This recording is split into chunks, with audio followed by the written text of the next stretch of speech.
Hello and welcome back to Galactic Goddess Podcast. I'm your host, Radhaa, and today we have such a special guest, Joan of Angels, who I absolutely love. She's a living angel, she's an artist, and Joan, please share all that you do. Well, first of all, I have to say I love you, Radhaa, and you too are a living angel.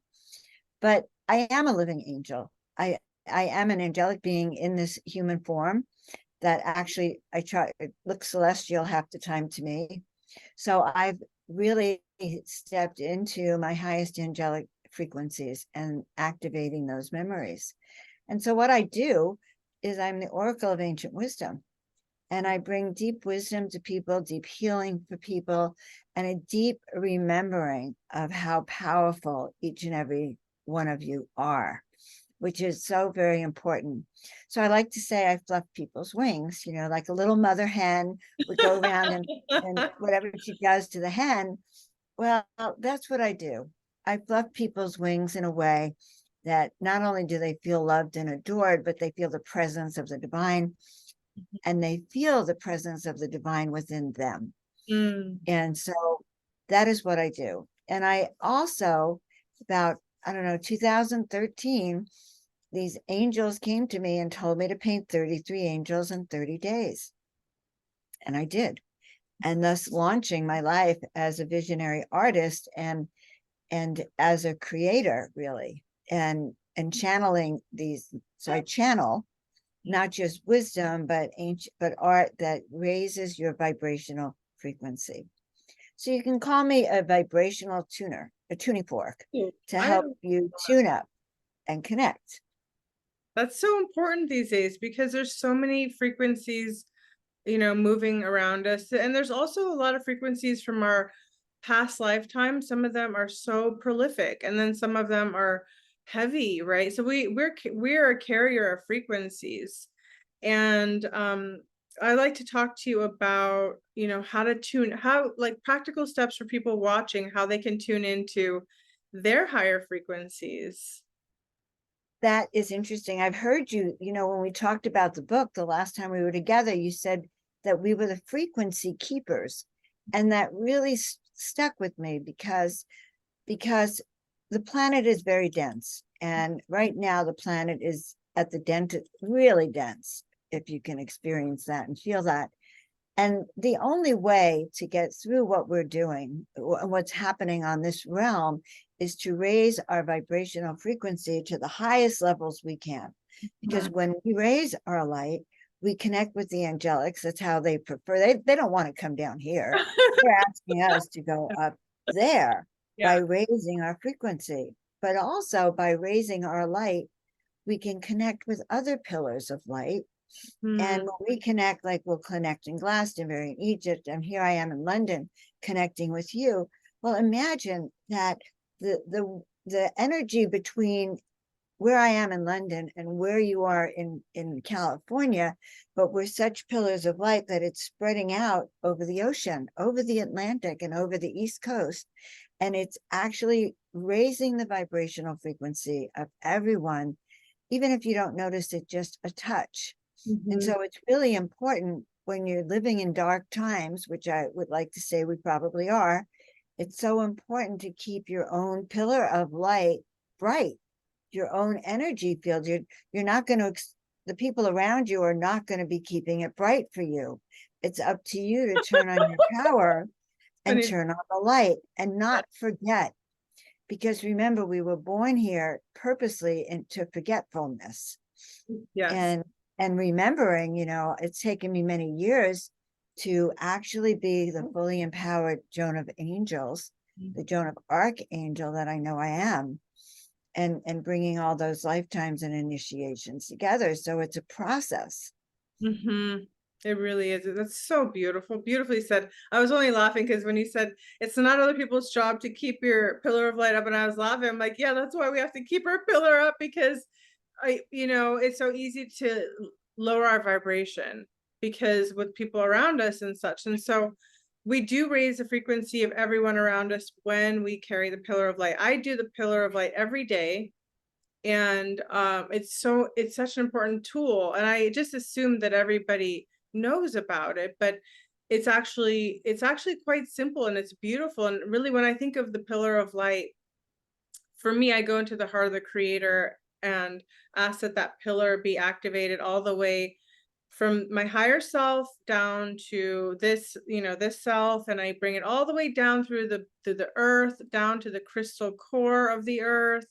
And as I'm doing it, I'm also making the intention that the light continues to expand, um just to sort of help with the earth, to help heal the earth, bringing that light all the way through the earth, and then dissolving that light into the earth, because Mother Gaia is in need of our support too. So when we do this, we're supporting the earth, don't you think, Joan? Yes, we become sacred earth keepers. We become pillars of light, sacred earth keepers. But even more important, as we raise our own light, we raise the light of everyone around us, and we keep ourselves enthused. Yeah. When I say that it's more important than ever, it really is to cut through all that darkness by being that light is Mhm. actually what we were born here to do. We Yeah. were all born to remember that we are the light. And there's I'm just hearing it right now, but the more people that remember and become pillars of light, then the quicker the ascension will happen, and the Yeah. quicker humanity will be freed from this enslavement they're in and from the dark. Yes, a ho to that. That's so beautiful. And you were such a light-filled being. Like every time I see you, I get so inspired. I just love you, but your energy is contagious. And I want to know what are some things that you do in your life to keep your frequency going? I mean, what are your secrets?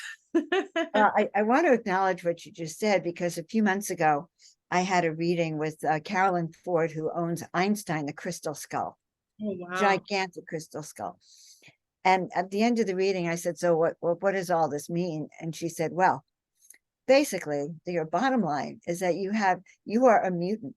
You have a genetic mutation that no one else has on the planet that inspires and infuses people to believe in miracles, to Mm, believe that they are who they think they are, to believe that they can do this.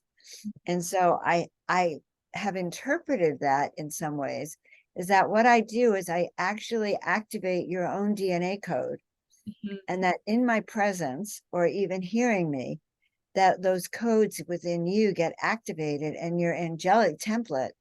So we're all in human templates, a 3D kind of dull template, but these activated templates keep us in the fifth dimension and higher.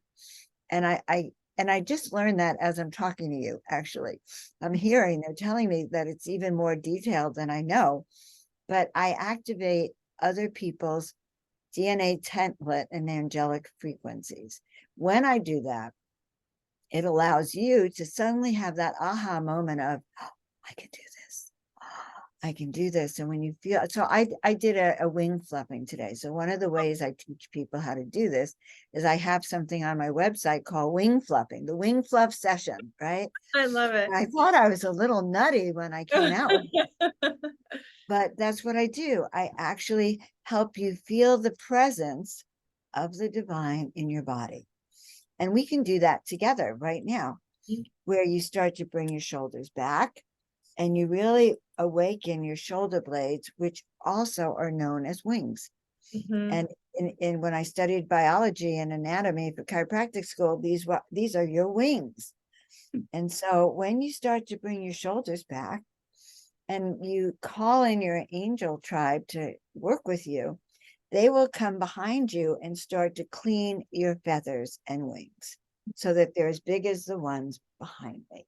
Aw. And the reason it's important is that those of us who are empaths or angels or intuitives, all those lifetimes that we have encoded within us also were the lifetimes where we lost our life for speaking the truth. It doesn't matter how you lost it, it was always brutal.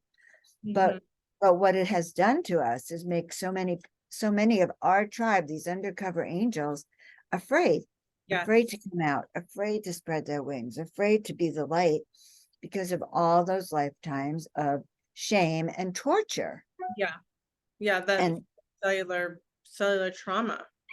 Yes. And so so who would want to fluff your wings? God forbid anyone could see it if you're going to get caught, Yeah. doing that. So being who we are in for centuries was dangerous. And Mhm. many angels came down, and when they came down as volunteers, they had their wings ripped off of them, literally ripped off, and the pain that goes with it.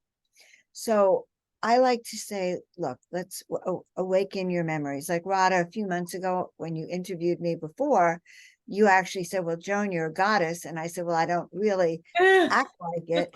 And by the end of the show, I was having my Atlantean and Egyptian memories. So the first thing for everyone is to start to work with someone like Radha or myself who awakens your memories and will activate your codes. And then I do teach about presence and feeling this power within your body. And these angels coming behind you and taking your wings out of the drawer where it's been gathered, Yeah. dust and Mhm. mold particularly, and dark energies, and having them cleaned out. So Mhm. sometimes I take people to the angel rejuvenation spa where we go to have our wings cleaned off, Mhm. have them cleared. And it's just like having a massage of your body, but instead it's a massage of these angelic wings that every one of you who is paying attention to Radha has, because Wow. you would only attract angels and star beings, Radha, Oh, and that's goddesses. so beautiful. As you're saying that, I could feel my angel wings like they felt like opened, and safe. And I think, yeah, like you said, it is such a big deal to feel safe because those memories are so intense and they're so ingrained. Even when we don't know what they are, it's this feeling of fear. And I'm really proud because so many people like yourself, yes, the memories are there, but you come through it. We've all come through it. And then on top of that, being of service to others, right? So it's it's prolific, the cycle, and remembering that yes, we can do this, yes, we can. And it's going to be better than ever. I feel like those timelines where when you said the wings were cut off, like, oh, it just felt like so painful. It was Ripped off. ripped off, like, oh, it's devastating because I feel that the enchanted of this world have been ripped off in so many timelines. Even the dragons, like, humans would, when dragons were in the physical, they were cruel at some point, and they decided they wanted to take their scales and take their magic, and they would just cut these beautiful beings apart. All the enchanted have been brutalized, and I'm here to say we're here to bring back the enchanted, because despite the fact that you know we've been those enchanted in other lifetimes, maybe we're here to usher it in through us, but it's so important. Could you speak on the enchanted and the importance of it coming back online, so to speak, during this time? Fortunately, most of us like this have also had lifetimes where we actually were able to be a priestess or a high priestess or a goddess. And those were the days like in Avalon, Mm. the priestesses, the high priestesses of Avalon. So there were times in our history when we remember. But I do believe that that this activation and awakening is really important. And this enchantment, Mm. the enchantment is beautiful. It's kind of like watching a film about enchanted beings, and we want to remember that. We Mhm. don't really want to remember the times we've lost our life. Look, I watched Atlantis drowning the Mm. last few months. I could see it. And I've had certain times that I can remember Joan of Arc and being burned at the stake. So we need to have that enchantment also to activate us and give us confidence. Now, my guides told me not to worry. This life, I was not going to lose my life for speaking truth or for, being who I am. And nevertheless, it took me a lifetime to come out and feel safe enough to do that. So the key is to understand that, it's like the agents of the dark side know what you're here to do just as much as the light side knows. So you are born into this planet, you have a purpose, but there's two sides competing for you. And the angels, the dark ones, the controllers, know how to set you off course. They know how to push it so that your life is so traumatic. There's a train going by. Hold on.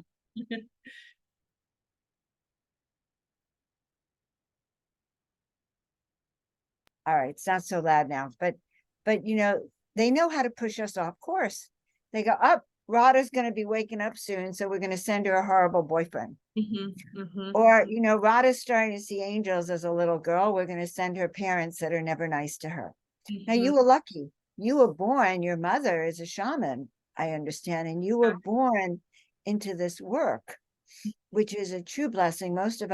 Many of us were not. We had to get our memories on our own, and then we have to claim our highest path. We have to every day choose. Once we recognize that this guy coming along now is just going to take you off your path again for the umpteenth time. Oh my gosh. Okay. For the umpteenth time, you get, I'm wiser. Like I had a friend offer me this investment, which was too good to be true. And I really wanted to do it, but I had the memory of the last time the investment was too good to be true. And I lost a lot of money.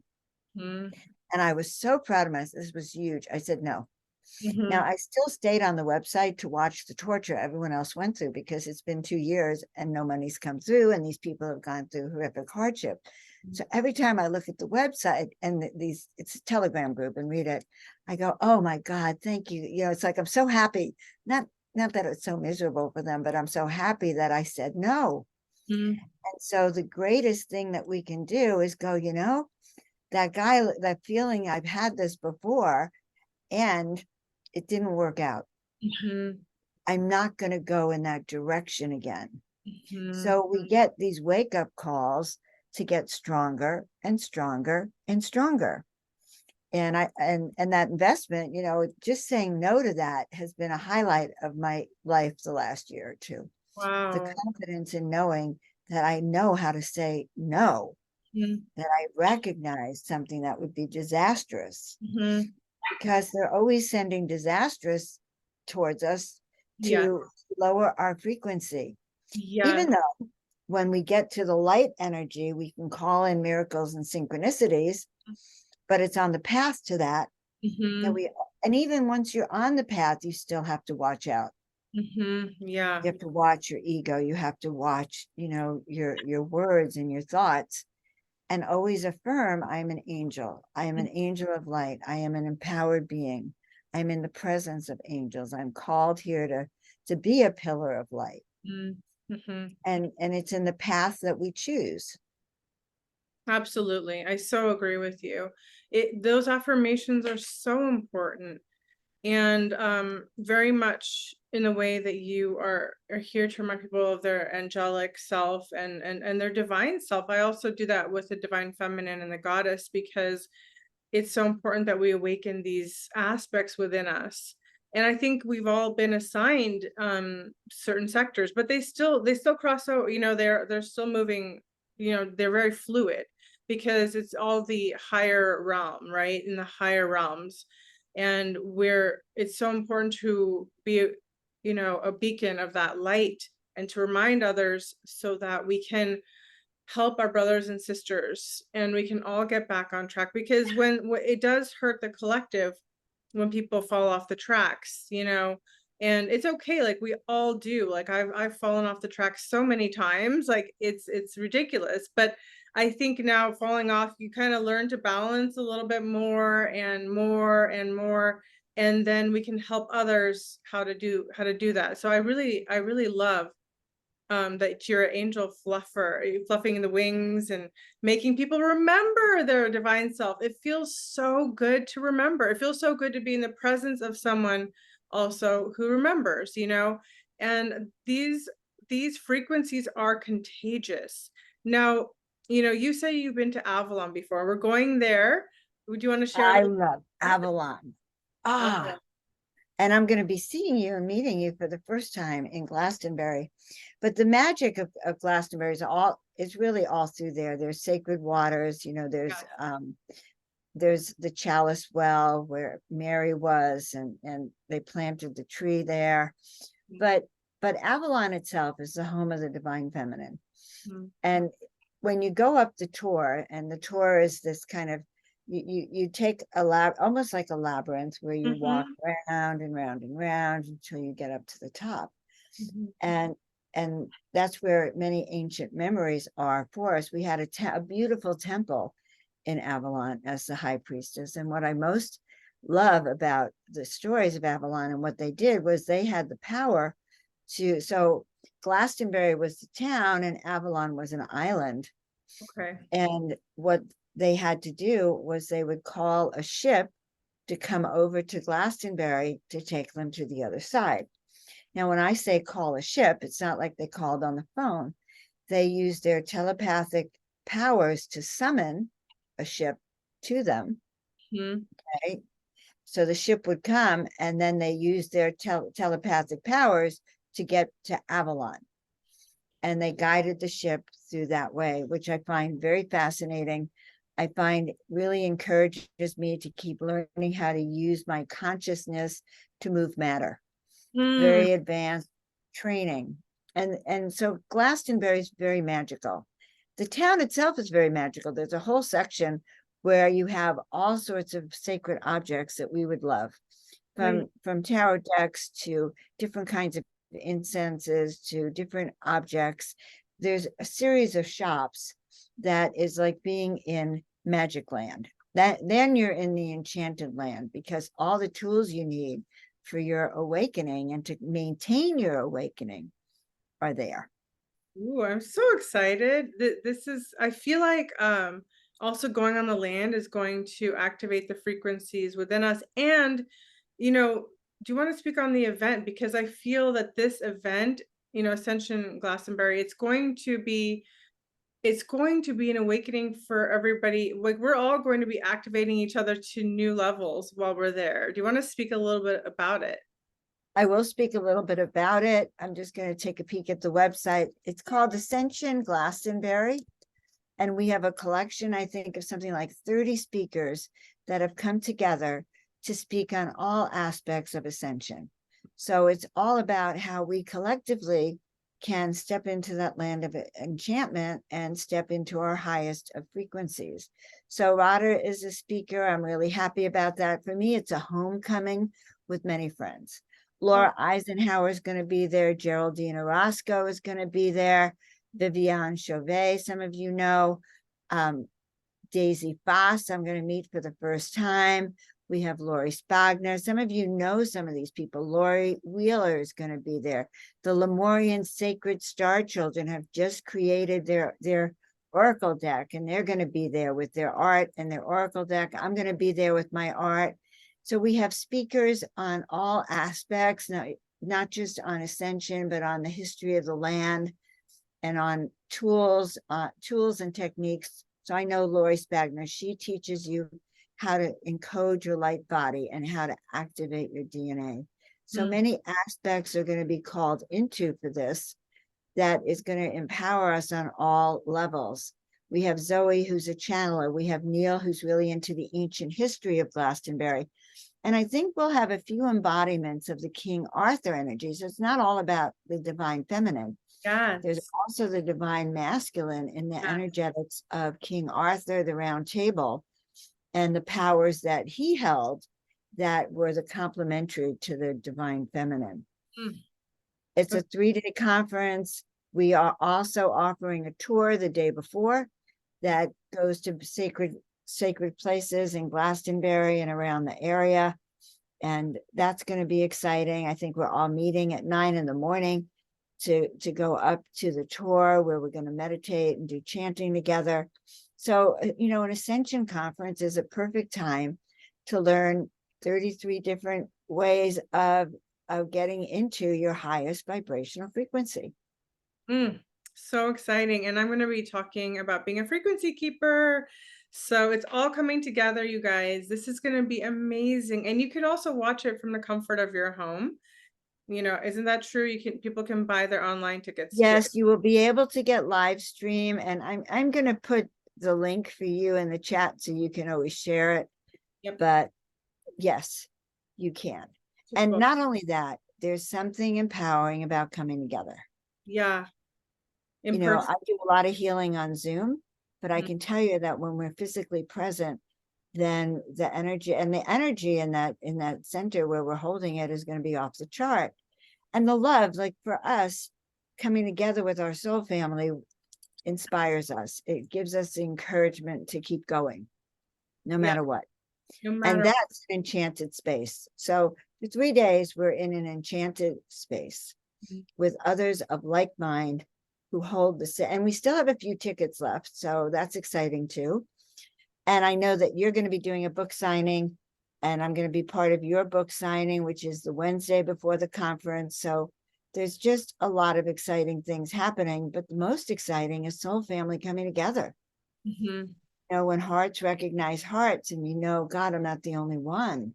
Mm-hmm. Yeah, isn't that the truth? It is very inspiring. I think it lifts us up and it carries us through, you know, um, carries us through as we're moving forward and it carries, as all of our wings are opening and we're flying, it invites others to do the same. I think the frequencies that are going to ripple out from this event into the world, I don't think we can even understand. I just knew at the moment that I heard about it, activating, our heart chakras in Glastonbury and Avalon, and it's really our sacred hearts, and doing it together and doing it on the land, that is going to be so profound. So I'm just so honored to be part of this and to meet everybody. And I cannot wait to give you a hug. And it's just going to be a homecoming for us. So, No, yeah. it is. And we've done a couple of panels on Glastonbury, and some of the speakers who are from Glastonbury report on how magic really happens there. Mhm. And like it's almost like you leave the 3D realm and you enter into this higher frequency fifth dimension just by entering the town of Glastonbury.